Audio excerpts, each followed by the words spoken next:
नमस्कार दोस्तों, स्वागत है आपका हमारे चैनल पर, जहां पर हम आपको बिजनेस और एंटरप्रेन्योरशिप से जुड़े महत्वपूर्ण टिप्स और जानकारी देते हैं। आज का स्पेशल विषय है चिप्स और वेपर्स का बिजनेस हम लोगों को कैसे करना है। आइए जानते हैं ये बिजनेस कैसे शुरू करें, कितने इन्वेस्टमेंट की ज़रूरत होती है, मार्केटिंग और ब्रांडिंग को कैसे करना है, ये सब हम आपको डिटेल में बताएंगे। तो वीडियो को अंत तक ज़रूर देखें और हमारे चैनल को सब्सक्राइब करना ना भूलें। आइए जानते हैं चिप्स और वेपर्स के बिज़नेस के बारे में कि आखिर ये है क्या और किस तरह से किया जाता है और किस तरह से हम लोग इसमें सफल हो सकते हैं। चिप्स और वेपर्स का बिज़नेस क्यों फ़ायदे का सौदा है, सबसे पहले ये हमारे लिए जानना बहुत आवश्यक है। देखिए, फूड इंडस्ट्री की ग्रोथ हम लोग चारों तरफ देख ही रहे हैं।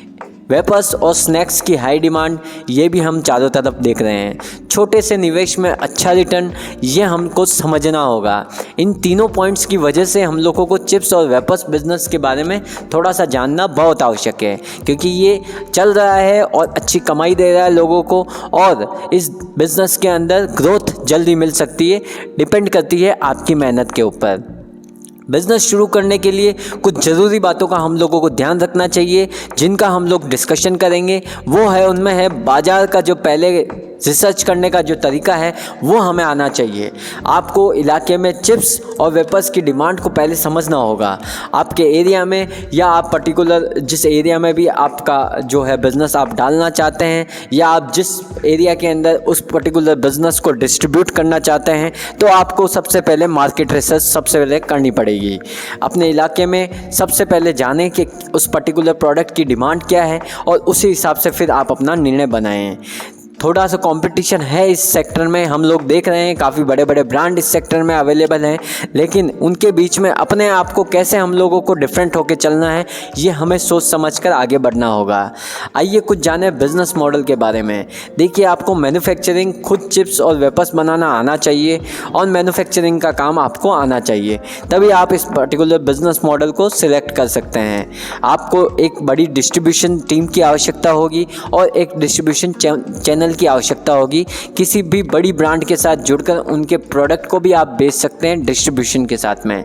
रिटेलिंग कर सकते हैं छोटे पैमाने पे, आप जैसे चाहें तो आप किसी और कंपनी के भी परचेस कर सकते हैं, उसको भी आप सेल कर सकते हैं, रीसेल कर सकते हैं। तो इस पर्टिकुलर बिजनेस मॉडल को थोड़ा सा समझना हमारे लिए आवश्यक है कि मैन्युफैक्चरिंग करना है, डिस्ट्रीब्यूशनशिप लेना है या रिटेलिंग करना है। इन तीनों चीज़ों के साथ में आप अपना निर्णय लेके इसमें आगे बढ़ सकते हैं। आइए जानते हैं इन्वेस्टमेंट और बजट की प्लानिंग कितनी चाहिए होती है।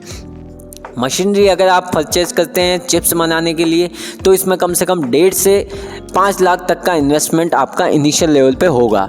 इसमें क्या होता है कि आपको कुछ मशीनरीज परचेज़ करनी पड़ती है, जो कुछ फॉर एग्जांपल आप आलू के चिप्स बना रहे हैं, तो आलू के चिप्स के लिए आपको कटिंग मशीन चाहिए होगी, उसको वॉश करने वाली, धोने वाले आलू को जो वो मशीन चाहिए होगी। उसके अलावा जैसे आप चिप्स निकालते हैं तो वो वाली चाहिए होगी मशीन। इसके अलावा आपको मिक्सिंग मशीन चाहिए होगी। तो ऑलमोस्ट मान के चले तो कम से कम 1.5 से 5 लाख के आसपास की इनिशियल कॉस्टिंग इसमें आ सकती है।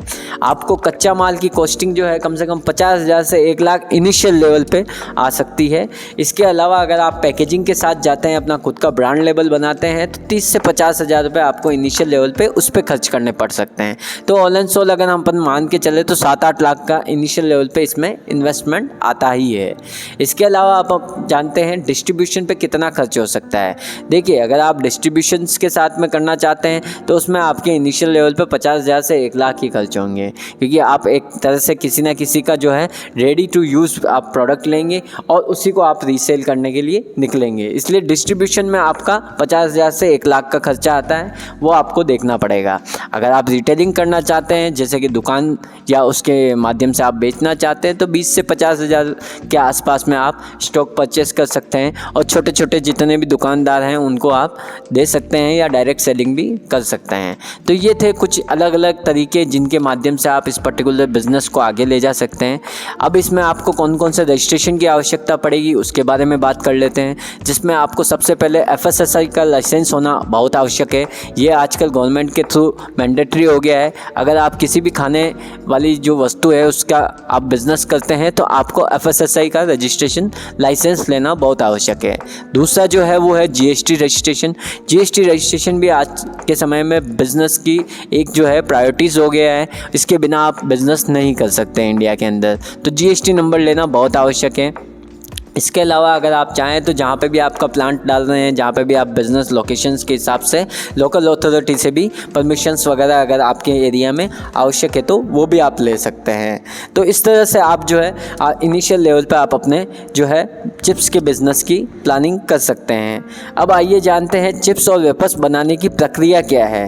देखिए, चिप्स और मैन्युफैक्चरिंग जो है अगर अपन देखें तो उसके अंदर अपने को कुछ चीज़ों को जो है फॉलो करना पड़ेगा। जैसे कि आलू किस तरह का आपको यूज़ लेना है, उसका सिलेक्शन करना पड़ेगा, उसको साफ़ करवाना पड़ेगा, जैसे उसकी सफाई का जो प्रोसेस होता है। फिर साइक्लिंग, जिसमें आप जो है उसको स्लाइसिंग और फ्राइंग का जो प्रोसेस है वो फॉलो करना पड़ेगा, जिसमें आप उसको बराबर साइज के अंदर जो है स्लाइस उसके काटने पड़ेंगे आपको। फिर उसको फ्राइंग करनी पड़ेगी। इसके अलावा आपको जैसे कुछ जो मसाले और फ्लेवर्स उसके साथ में ऐड ऑन करने हैं वो आपको उसमें मिक्स करने पड़ेंगे। और लास्ट का प्रोसेस होता है पैकेजिंग का, जिसके अंदर आप प्रॉपर तरीके से आप उसको एक अट्रैक्टिव पैकेजिंग के साथ में सेल कर सकते हैं।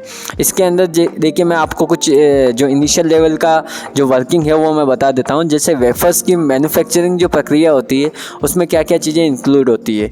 जैसे बेस सामग्री का जो चयन है वो हम लोगों को करना पड़ता है, जैसे कि मक्का हो गया, गेहूं हो गया, आदि हो गया। तो इन सारी चीज़ों को हम लोग जो है साथ में परचेस कर सकते हैं। इसके अलावा आपको जैसे शेपिंग के लिए एक्सट्रूजन और शेपिंग का जो है प्रोसेस वो फॉलो करना पड़ेगा।